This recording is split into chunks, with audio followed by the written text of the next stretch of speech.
Imaginez découvrir que votre voisin, apparemment inoffensif, celui qui s'offre toujours pour aider aux petits travaux de la ferme, cache en réalité des secrets si sombres qu'ils ont inspiré les films d'horreur les plus célèbres d'Hollywood. Une découverte si choquante qu'elle a transformé une paisible ville américaine en épicentre de l'une des enquêtes les plus troublantes de l'histoire criminelle. Nous parlons d'événements réels qui ont donné naissance à des œuvres comme Psychose et Le Silence des agneaux, mais la réalité derrière ces fictions est encore plus terrifiante. Voici la véritable histoire derrière les cauchemars d'Hollywood, où la ligne entre sanité et folie s'est complètement effacée, révélant des aspects de la nature humaine que nous préférerions ne pas connaître. Préparez-vous à découvrir des détails qui vous feront remettre en question tout ce que vous pensiez savoir sur les gens qui vous entourent. Si vous ne faites pas encore partie de notre communauté, profitez-en maintenant pour vous abonner à la chaîne et activer les notifications. Des histoires comme celle-ci arrivent ici chaque semaine. Notre voyage commence en 1954, à une époque de prospérité et de tranquillité aux États-Unis. Le Wisconsin, État connu pour ses fermes et ses communautés paisibles, abritait la petite ville de Plainfield. Une ville si minuscule que tous se connaissaient par leur nom. Avec moins de 800 habitants éparpillés sur une vaste zone rurale, c'était le type d'endroit où les portes restaient ouvertes pendant la journée et où les crimes les plus graves étaient des petites contraventions ou des disputes occasionnelles entre voisins. Cette nuit spécifique de novembre, Mary Hogan finalisait une autre longue journée de travail dans sa taverne locale. Une femme robuste d'âge moyen, 2 fois divorcée, elle était connue pour sa personnalité franche et directe, n'hésitant jamais à remettre les clients ivres à leur place quand c'était nécessaire. Alors qu'elle nettoyait l'établissement après les activités de la journée, elle remarqua qu'il restait encore un dernier client assis silencieusement au comptoir. L'homme, apparemment absorbé dans ses pensées, buvait lentement son café tout en l'observant exécuter sa routine nocturne. Mary demanda s'il désirait plus de café, mais ce qu'elle ne pouvait percevoir, c'est que derrière ses yeux apparemment vides et inexpressifs, bouillonnait un esprit profondément perturbé par des décennies de conditionnement psychologique extrême et d'isolement social pathologique. Observant chaque mouvement de Mary avec une attention anormale, l'homme glissa silencieusement sa main à l'intérieur de son manteau, où ses doigts trouvaient la surface froide d'un instrument de violence qui changerait à jamais l'histoire de cette petite communauté. Le lendemain matin, quand les premiers clients réguliers arrivèrent pour le petit déjeuner, ils ne trouvèrent que des portes verrouillées et une absence inexplicable. Quand le shérif Harold Thompson, connu localement sous le surnom de Topper, arriva à l'établissement après avoir reçu des appels inquiets des habitants, il découvrit une scène qui défiait toute son expérience antérieure. Père de 2 enfants et vétéran militaire respecté dans la communauté, Thompson avait été désigné temporairement pour le poste, s'occupant principalement de disputes mineures entre fermiers et de perturbations occasionnelles de la paix. Les crimes violents étaient virtuellement inexistants dans la région. En examinant l'intérieur de la taverne, Thompson remarqua immédiatement des signes évidents de lutte violente. L'argent de la caisse enregistreuse avait complètement disparu, mais quelque chose de profond dans son intuition policière lui disait que cela dépassait un simple vol motivé par la cupidité matérielle. L'atmosphère du lieu portait une tension sinistre qu'il n'avait jamais expérimentée auparavant. Une seule douille de balle de pistolet reposait de manière menaçante sur le sol en bois, entourée d'une considérable flaque de sang déjà coagulée qui formait des motifs irréguliers sur les vieilles planches. Près de la tâche principale, une tasse de café était miraculeusement restée debout, mais sa surface blanche était marquée d'une empreinte digitale clairement visible, teintée de rouge. Preuve potentiellement cruciale à une époque où les ressources d'investigation médico-forensique étaient extrêmement limitées et primitives. Des traces distinctives de sang, comme si quelque chose ou quelqu'un avait été traîné de force, menaient de la zone du comptoir à travers le sol principal vers la porte arrière de l'établissement. À l'extérieur, la piste se terminait brutalement par un ensemble de marques de pneus bien déterminées dans la terre molle, suggérant qu'un véhicule avait été utilisé pour transporter quelque chose, ou quelqu'un, loin de la scène. L'enquête initiale révéla des détails intrigants sur les derniers moments connus de Mary dans la taverne. Des témoins qui fréquentaient l'établissement rapportèrent qu'elle avait fermé les portes vers 4h15 de l'après-midi le jour précédent, suivant sa routine habituelle. Cependant, les preuves physiques trouvées sur la scène suggéraient clairement qu'à un moment donné après la fermeture officielle, Mary avait permis l'entrée de quelqu'un dans son établissement et avait même préparé une tasse de café frais pour cette personne. Un fort indice qu'elle connaissait et faisait confiance à son visiteur nocturne. Thompson, reconnaissant ses limitations dans des affaires d'une telle complexité, a contacté immédiatement le laboratoire criminel de la capitale Madison, demandant l'assistance d'experts en investigation médico-forensique. Le manque d'expérience de sa petite équipe dans les crimes violents pourrait résulter dans la perte de preuves cruciales ou la négligence de détails importants qui pourraient être fondamentaux pour résoudre l'affaire. Le passé mystérieux de Mary compliquait significativement les investigations initiales. 2 fois divorcée, elle avait récemment déménagé de Chicago vers la tranquille ville de Plainfield, apportant avec elle des rumeurs et spéculations sur son implication antérieure avec des activités douteuses de la grande ville. Certains habitants locaux chuchotaient sur des possibles connexions avec des établissements de divertissement pour adultes ou même des liens avec des éléments du crime organisé urbain. La théorie d'une exécution dans le style de la mafia gagna initialement du terrain parmi les enquêteurs, spécialement considérant la sophistication apparente du crime et la complète disparition du corps de la scène. Cependant, cette hypothèse faisait face à un obstacle significatif. Dans une communauté aussi petite et unique que Plainfield, il serait pratiquement impossible pour des étrangers bien habillés de conduire jusqu'à la ville et d'exécuter telle opération sans être remarqués par de multiples témoins. Durant le processus d'investigation, un nom spécifique commençait à apparaître avec une fréquence croissante dans les conversations des habitants. Ed Gein, un homme solitaire de 48 ans qui vivait dans une ferme isolée aux abords de la ville.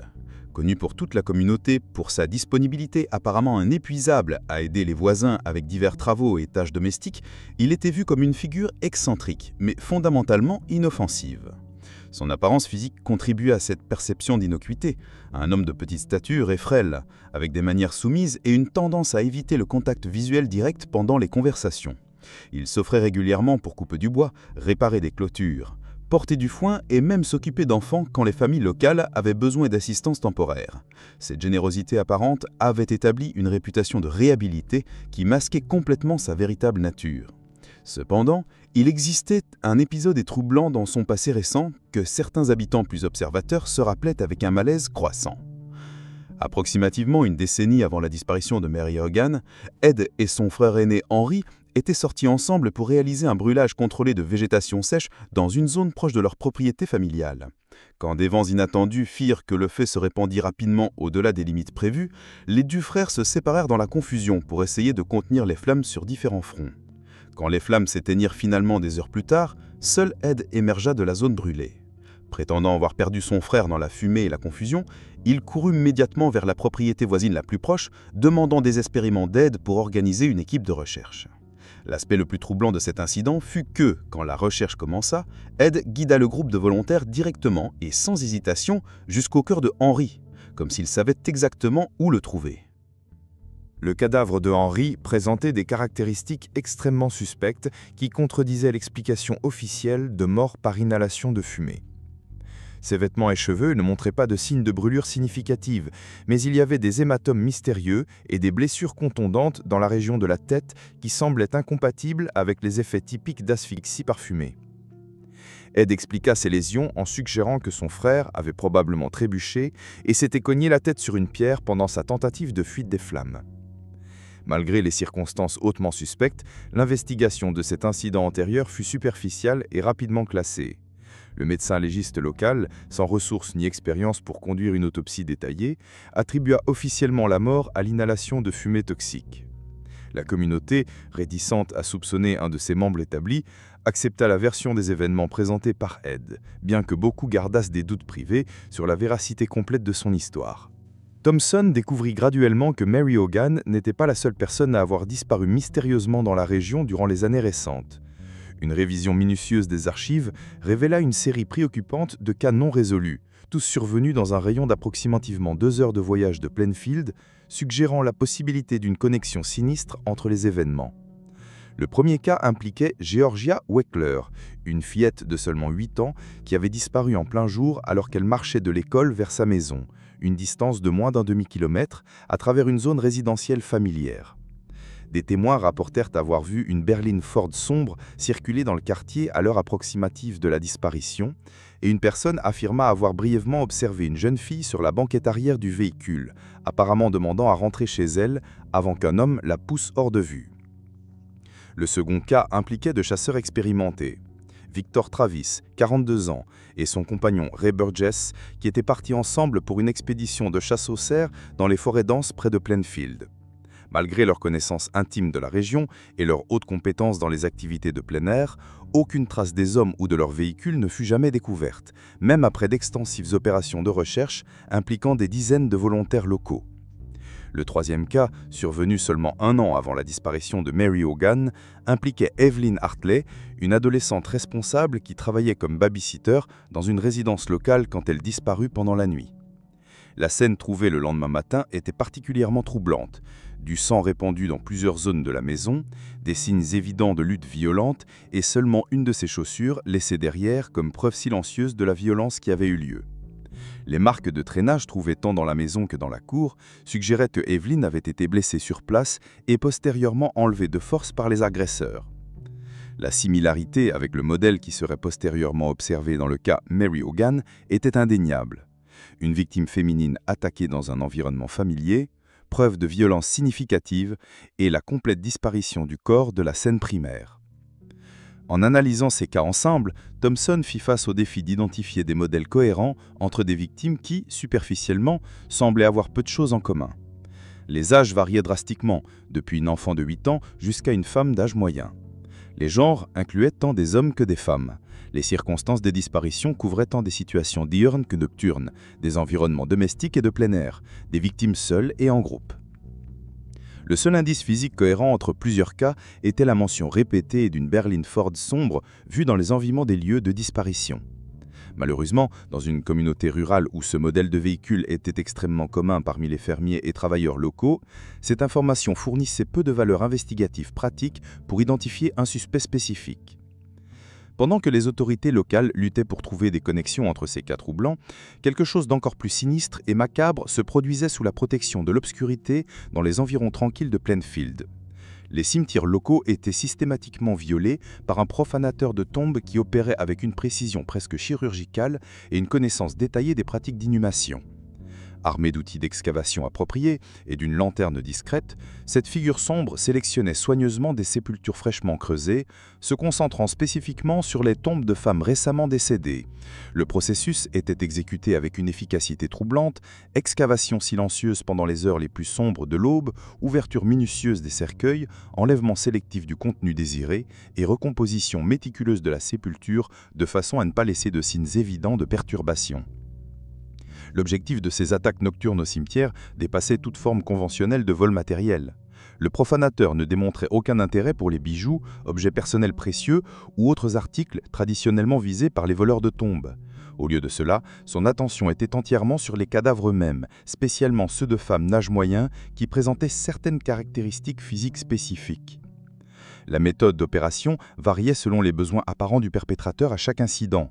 Parfois, des corps entiers étaient enlevés des cercueils et transportés vers une destination inconnue. Dans d'autres occasions, seulement des parties anatomiques spécifiques étaient extraites avec précision, bras, jambes, tête ou sections du torse. Ce comportement sélectif suggérait quelques types de déviations psychologiques graves, possiblement de la nécrophilie ou un fétichisme morbide extrême. 3 ans complets après la disparition inexpliquée de Mary Hogan, le shérif Thompson avait été transféré vers une autre juridiction et un nouvel officier prit le commandement de l'application de la loi locale, Art Schley. Schley hérita à tous les cas non résolus de son prédécesseur et comprit le mystère persistant de ce qui était arrivé à la propriétaire de la taverne, mais ne possédait pas plus d'indices ni de ressources que Thompson n'en ait battu à disposition. L'affaire continuait techniquement ouverte, mais pratiquement abandonnée quand, un matin froid de novembre 1957, Ed Gain fit une visite apparemment routinière au magasin de ferrure Warden, un établissement commercial familial qui servait la communauté locale depuis des décennies. Le magasin était administré avec compétence par Bernice Warden, une veuve respectée et travailleuse, avec l'assistance fréquente de son fils adulte Frank. Quand Ed entra dans le magasin ce matin spécifiquement, il salua tant Bernice que Frank de manière apparemment normale et décontractée. Après quelques minutes de conversation sur des sujets généraux, il fit sa proposition habituelle mais toujours rejetée. Inviter Bernice à l'accompagner dans une session de patinage sur glace, comme à toutes les occasions antérieures, elle déclina poliment, expliquant que les demandes croissantes du magasin la maintenaient trop occupée pour des activités récréatives. Ed tourna alors son attention vers Frank, démontrant un intérêt apparent dans les plans de chasse du jeune homme pour le jour suivant. Quand Frank confirma avec enthousiasme qu'il partirait très tôt le matin pour une expédition de chasse aux cerfs dans les forêts denses près de Plainfield, Ed mentionna nonchalamment qu'il reviendrait le magasin le jour suivant pour acquérir de l'antifreeze pour son véhicule, un article nécessaire pendant les mois froids du Wisconsin. Le lendemain matin, Frank revint de son expédition de chasse réussie pour trouver une scène qui éveilla immédiatement alarme et panique. Le magasin de ferrure était complètement vide et silencieux, avec sa mère disparue sans explication. La caisse enregistreuse avait été complètement enlevée de l'établissement, suggérant initialement un vol conventionnel. Cependant, un examen plus détaillé révéla des preuves beaucoup plus sinistres. Des taches distinctes de sang coagulé étaient répandées sur le sol en bois du magasin, formant des patrons qui suggéraient de la violence significative. Un des récits en exposition pour la vente contenait encore une cartouche tirée dans son drum, indiquant que l'arme avait été utilisée récemment. Plus accablante encore, sur le comptoir principal se trouvait un reçu de vente partiellement rempli, spécifiquement pour de l'antifreeze, l'article exact que Ed avait mentionné lors de sa visite précédente. Frank, bien qu'il ne fût pas un enquêteur formé, possédait une motivation personnelle intense qui aiguisait sa perception des détails. C'était sa mère qui avait disparu, et il reconnut immédiatement la signification de la preuve circonstancielle pointant vers Ed Gein. Sans hésitation, il contacta le shérif Schleu, rapportant tant la disparition que ses soupçons spécifiques sur le probable responsable. Schleu, en arrivant sur la scène, reconnut immédiatement les similitudes troublantes avec le cas non résolu de Mary Hogan 3 ans auparavant. Une femme d'âge moyen seule, preuve de blessure par arme à feu, traces de sang indiquant l'enlèvement forcé de la victime et la complète absence du corps de la scène primaire. La différence cruciale cette fois était l'existence de preuves matérielles concrètes liant un suspect spécifique au crime. Schleu et son partenaire Dan Chase localisèrent Ed Gein dans une propriété voisine où il prétendait réaliser des travaux occasionnels de maintenance.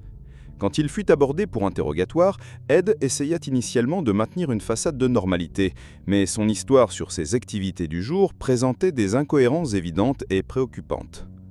Premièrement, il affirma avoir trouvé du bois abandonné au range Grady pour utiliser dans des projets domestiques. Quand on lui demanda de répéter son histoire, une technique policière standard pour détecter des mensonges, il changea les détails, se référant au ranch Smith. Une troisième répétition produisit encore une autre variation, l'endroit de Smith. Ces changements constants dans des éléments basiques de son récit étaient des signes clairs de malhonnêteté.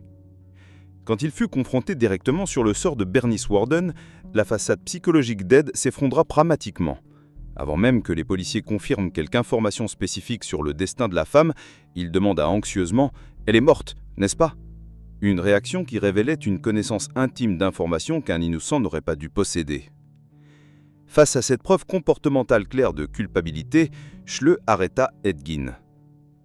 Si cette histoire vous a autant marqué qu'elle nous a marqué durant la recherche, n'oubliez pas de laisser votre like et de vous abonner à la chaîne pour ne pas manquer nos prochains cas. Nous voulons connaître votre opinion. Quelles autres affaires réelles aimeriez-vous voir ici?